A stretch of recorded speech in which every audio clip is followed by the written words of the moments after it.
roda girou e determinou o conceito de um fiasco de sucesso. Deu dinheiro, mas foi ridículo. E a WCW caminhava para o fim de 1992 sem muita perspectiva de melhora. No meio dos cortes contratuais, alguns talentos não aceitariam as condições de Bill Watts e sairiam. Mas não tinha problema, você poderia facilmente trocá-los por Eric Watts? Bem, a gente fala mais sobre isso no episódio de hoje.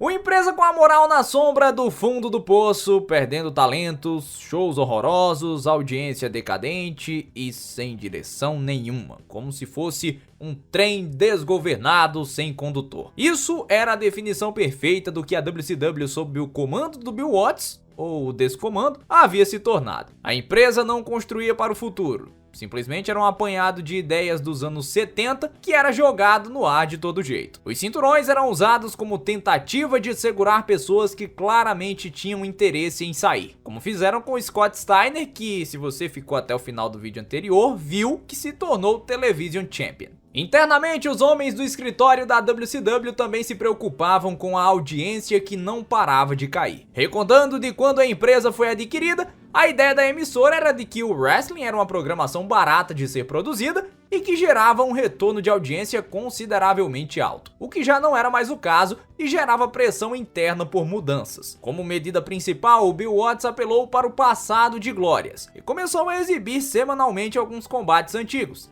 principalmente envolvendo o Ric Flair. Isso turbinou a audiência da programação televisionada de certa forma, mas dizia muito sobre o estado da empresa, que não conseguia criar novas estrelas. Enquanto Flair brilhava de um lado, nomes como Eric Watts e Van Hammer recebiam pushes na programação contra a vontade de todos os fãs, o que externava que a ligação entre lógica e booking havia se perdido há muito tempo. Imagine só você ter um Arn Anderson fazendo jobs para um Eric Watts e perdendo por submissão para alguém que estava lá simplesmente por conta do poder do nepotismo. Ou Van Hammer ganhando um torneio de queda de braço contra o Big Van Vader, ex-campeão, e o Ron Simmons, o atual campeão mundial da empresa. Pois é, era esse o clima gostoso que existia nos bastidores. Criativamente falando, toda vez que o negócio parecia não estar bom, a solução encontrada era sempre a mesma: comitê de booking. Dusty Rhodes, na ideia que chegou ao fim de 1992, continuaria no topo, mas recebendo um salário muito menor, e sendo acompanhado por Jim Ross, Greg Gagne,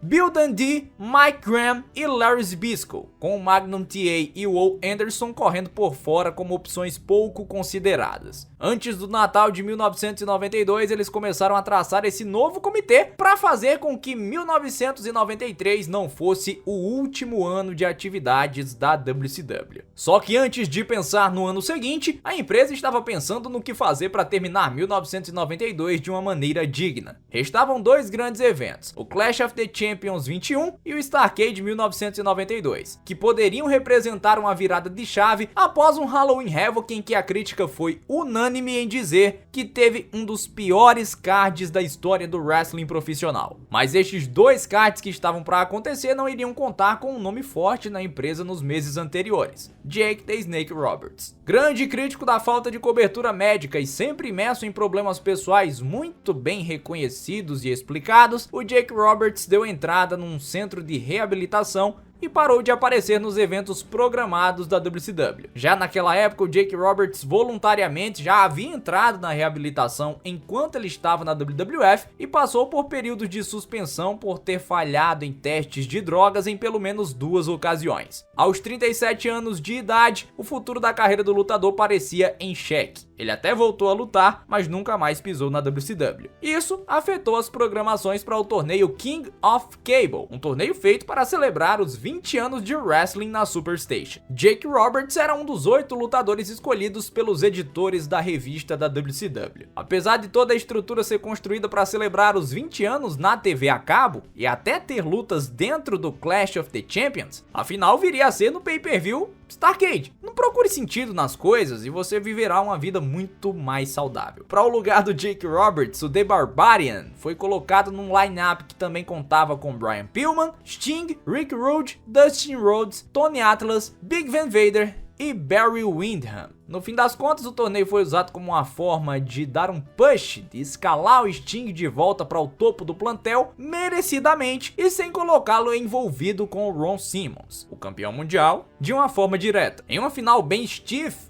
em uma final bem dura, um combate muito pegado, muito duro para os lutadores, o Sting derrotou o Big Van Vader e basicamente foi isso. O torneio, por ser comemorativo, nunca mais foi realizado pela empresa. E por falar no Ron Simmons, o reinado dele ia de mal a pior, principalmente porque ninguém fazia muita questão de construir algo legal. Envolveram ele num programa com The Barbarian em muitos house shows, o que fazia sentido por causa daquela rivalidade com Cactus Jack, mas que não fazia sentido ser algo de topo, porque não eram nomes prontos para estarem lá. No Clash of the Champions 21, numa luta que gerou muita controvérsia por se chamar Ghetto Odds, Ron Simmons fez parceria com Too Cold Scorpio, um cara que se destacou desde o começo por conta dos seus movimentos plásticos, e eles derrotaram Cactus Jack, The Barbarian e Tony Atlas. Acabou que o Too Cold Scorpio foi a única coisa que se destacou positivamente nisso tudo. A Ghetto Odds Match foi muito criticada porque era simplesmente a empresa voltando 10 anos no tempo para promover angles raciais como forma de chamar a atenção em tempos de desespero, o que era basicamente o modus operandi da WCW. Ghetto Odds era simplesmente uma handicap match. A impressão que passava era que a WCW não sabia promover o campeão negro de outra forma se não fosse numa rivalidade baseada no fato dele ser negro, quando na realidade ele deveria ser promovido como qualquer campeão babyface. Isso foi absorvido e trabalhado de uma forma um pouco diferente para o Starrcade. No inevitável confronto dele contra o Rick Rude,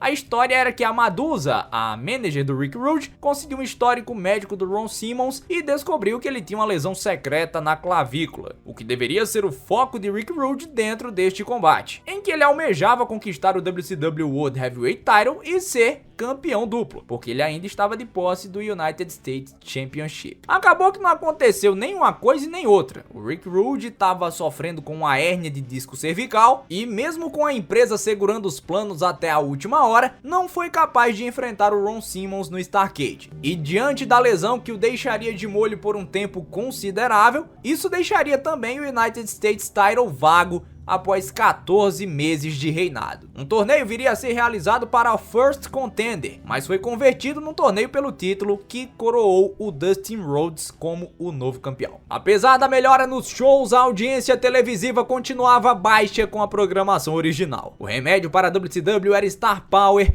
e isso era comprovado com as reprises de lutas do Ric Flair. Então o Bill Watts e o corpo diretivo da WCW entenderam o recado. Para subir os números, eles precisavam de um salvador da pátria e iriam fazer de tudo para trazer Ric Flair de volta à WCW. Mas sobre isso, a gente fala no próximo episódio da série A História da WCW. É isso aí, pessoal, aí o nosso painel de campeões, já clássico aqui, estamos fazendo esse painel, trazendo todos os campeões após a realização do Starrcade 1992. No próximo episódio, vamos para 1993 e chegou o momento de saber, Ric Flair volta? Ric Flair vai salvar a empresa? Chegou a hora do homem voltar? Ele não estava sendo tão bem utilizado na WWF, ele não era um key player, mas ele poderia puxar esse barco aí da WCW. A gente vai falar sobre isso no próximo episódio. Like e inscrição é o que eu peço pra você, vamos alcançar os 4.000 inscritos aí, se Deus quiser, estamos chegando, tá muito próximo